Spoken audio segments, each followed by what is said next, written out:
என் பேர் தமிழரசு, இமிடிப்பூண்டில இருந்து வரேன் சார். ஆர்எஸ்ஆர்எம் ஹாஸ்பிட்டலில் என்னோட ஒய்ஃப் அட்மிட் பண்ணேன். அவங்களுக்கு ஆப்ரேஷன் பண்ணணுன்ட்டு கேட்டிருக்காங்க. என்கிட்ட சைன் வாங்கலை, எதுவும் பண்ணலை. ஆப்ரேஷன் உள்ளே இருக்காங்க, அவங்ககிட்ட வாங்கியிருக்காங்க. இப்போ அவங்க குடும்ப கட்டுப்பாடு பண்ணிட்டேன் அப்படின்னு சொல்றாங்க. என்னுடைய கையெழுத்து இல்லாம அவங்க பண்ணிருக்காங்க. நான் வெளியே தான் இருக்கேன். என்கிட்ட ஒரு வாரத்தை கூப்பிட்டு அவங்க எதுவும் பேசல, என்னை கூப்பிட்டு கையெழுத்து போடுவேன்னு சொல்லல. இவங்க கிட்ட குழந்தை எடுக்கிறது மட்டும்தான் கைநாட்டு வாங்கியிருக்காங்க. அவங்களுக்கும் படிக்க தெரியாது, என்னோட வயசுக்கும் படிக்க தெரியாது. இவங்க 2 பேருக்கிட்டும் இது மாதிரி பேசி பண்ணிட்டு பண்ணிருக்காங்க. நாங்க வெளியே ஜனங்க கிட்டே இருக்கோம். ஒரு வாரத்தை நம்ம கிட்ட கேட்டோம்னா நாங்க பார்த்து நாங்க சொல்லிட போறோம். எங்கிட்ட கேட்காம தான் சார் இதெல்லாம் பண்ணிருக்காங்க. எங்களோட அனுமதி இல்லாம இப்ப டாக்டருங்களே 2 குழந்தை இருக்குன்ட்டு அவங்களே குடும்ப கட்டுப்பாடு ஆப்ரேஷன் பண்ணிட்டாங்க. எங்களை ஒரு வார்த்தை கேட்டு எங்களைய சம்மதமா இல்லையான்ட்டு ஒரு வார்த்தை எங்களை கேட்கல. எங்களை கேட்டிருந்தாக்கா எங்களுக்கு சம்மதமா பண்ணுங்கன்னு சொல்ல போறோம். அப்படி இல்லையா இல்லை அப்படின்னு சொல்லுங்க அப்படின்னு சொல்ல போறோம்.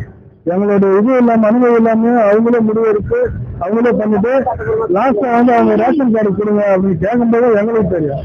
இப்போ இவ்வளவு பிரச்சனைக்கும் அவங்க சார் காரணம் சார். இது மருத்துவ துறையும் சட்டமா தான் சார் அவங்க மேல ஆக்ஷன் எடுக்கணும். டாக்டர் மேல அன்னைக்கு டியூட்டில இருந்த டாக்டர் மேலேயும் நர்ஸு அவங்க மேல் டாக்டர் இவங்க மேல ஆக்ஷன் எடுக்கணும் சார்.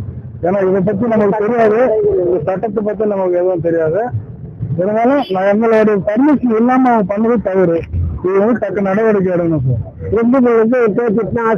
ஆர்எஸ்ஆர்எம் தக்காளி கூட்டிட்டு வந்தேன் சார். நான் 27ஆம் தேதி டேட்டு கொடுத்தாங்க. நாங்க 20ஆம் தேதி அட்மிட் பண்ணாங்க. 21ஆம் தேதி பிரசவத்து குழந்தைலாம் நல்லா இருக்கு, நார்மல் டெலிவரி நாங்க பாக்கணும் ரேஃபர் கூட்டிட்டு போனாங்க. கூட்டிட்டு போய் 9 மணிக்கு ஊசி போட்டா வாத்தா இருக்கும் குழந்தை பிறகுன்னு சொன்னாங்க. சரி சொல்லிட்டு ஊசி அதுக்கு போடல. போடாம 11 மணி ரேஃபர் வச்சுட்டு குழந்தை பிறகு கண்டிஷனா இருக்கு, ஆபரேஷன் பண்ணுங்க, குழந்தை இருக்குன்னா கையெழுத்து போடுங்கன்னு சொன்னாங்க. சரின்னு சொல்லிட்டு நான் தான் கையெழுத்து போட்டேன்.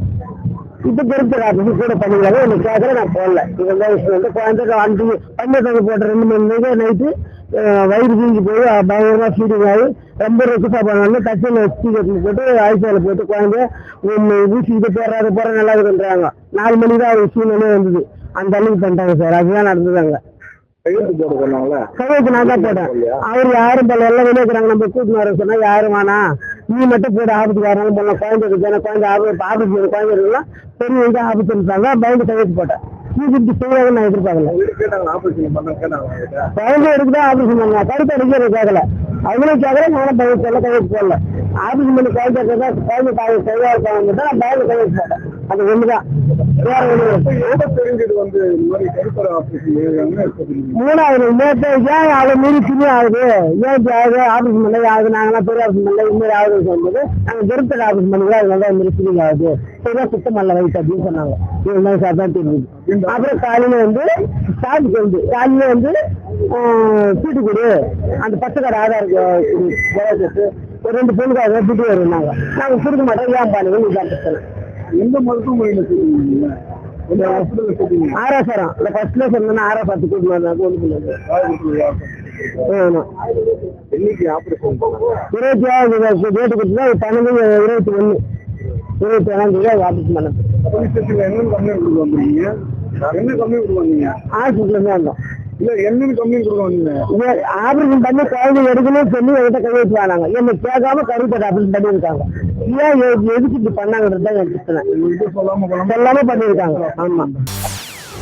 செய்திகளை உடனுக்குடன் தெரிந்து கொள்ள உடனே சப்ஸ்கிரைப் பண்ணுங்க.